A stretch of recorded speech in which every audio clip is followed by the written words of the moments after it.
Audio Jungle. Audio Jungle.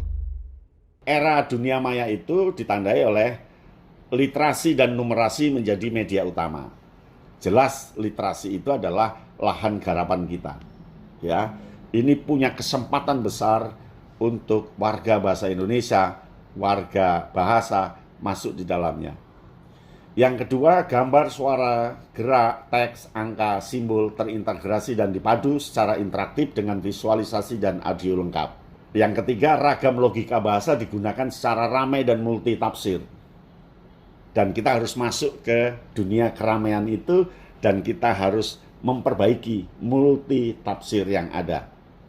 Lalu yang keempat itu adalah kode etik berdunia maya ditentukan oleh pengguna. Jadi setiap pengguna itu punya kode etik. Dan kode etik itu berterima atau tidak bergantung dari isi dia bermain di dunia maya itu.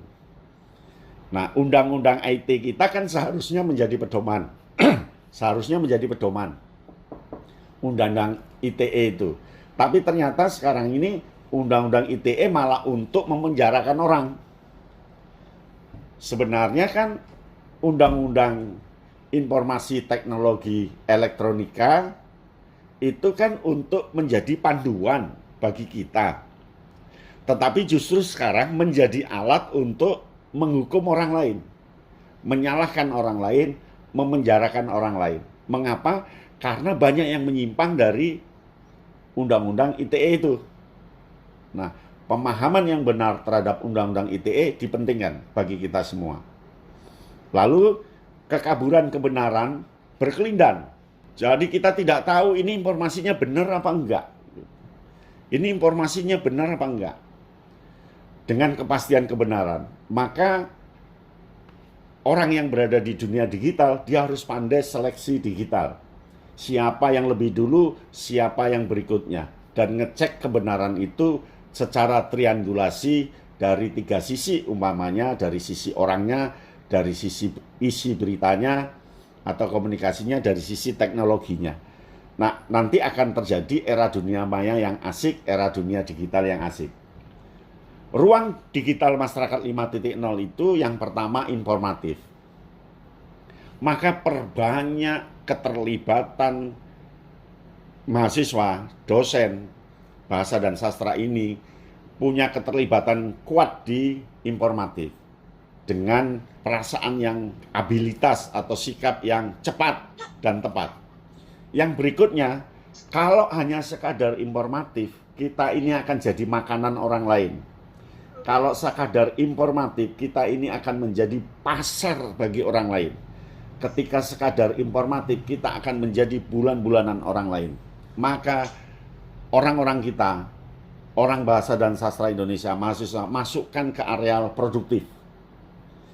Produktif secara algoritma, artinya ketika mahasiswa X menciptakan puisi, maka dia harus cepat dialgoritmakan dengan cara puisi itu dibacakan, puisi itu dimuat di web, puisi itu dibuat YouTube-nya, puisi itu dibuat animasinya, jadi satu puisi itu bisa 5 kanal. Nah, itulah yang namanya algoritma. Ya, algoritma itu bisa begitu sekarang ini. Lalu kita masuk ke dunia dalam jaringan, ya, sistem online. Makanya jangan khawatir bahwa orang sekarang ini akrab meskipun tidak tahu, tahu meskipun tidak akrab. Ya, sekarang ini banyak toko tutup di Surabaya, banyak toko-toko tutup akibat daring, akibat toko online, akibat toko daring. Nah, ketika kita tidak ikut produktif di dunia daring, tentu kita akan tertinggal. Jadi jangan kaget jika di Surabaya ini ada ribuan anak-anak yang aktif di dunia online. Jadi dia kaya raya meskipun tidak kelihatan bekerja. Bekerja tapi tidak kelihatan bekerja. Itulah dunia online.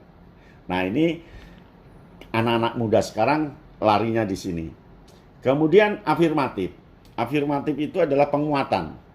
Jadi anak-anak harus diajari afirmatif, penguatan etika berdunia maya. afirmatif, penguatan bagaimana dia mampu berdinamika di komunitas bahasa dan sastra.